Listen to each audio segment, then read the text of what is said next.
बिस्मिल्लाहिर्रहमानिर्रहीम। रसूल करीम सल्लल्लाहु अलैहि वसल्लम ने अपनी पहली मोहर कब और क्यों बनवाई? इस मोहर वाले ख़त को जब शाह ईरान ने फाड़ा तो अल्लाह ने उसका क्या हशर किया? जब नबी पाक सल्लल्लाहु अलैहि वसल्लम ने शाह ईरान को ख़त लिखने का इरादा किया तो आप सल्लल्लाहु अलैहि वसल्लम से अर्ज़ किया गया कि बादशाह ऐसा ख़त नहीं पढ़ते जिस पर मोहर ना लगी हो। लिहाजा आपने चांदी की एक अंगूठी बनवाई और इस पर मोहम्मद रसूलुल्लाह नक्श था।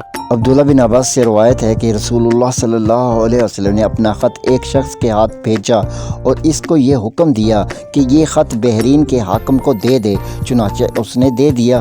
बहरीन के हाकिम ने इसको कसरा शाह ईरान तक पहुंचा दिया। जब कसरा ने इस ख़त को पढ़ा तो अपनी बदबख्ती से इसको फाड़ दिया।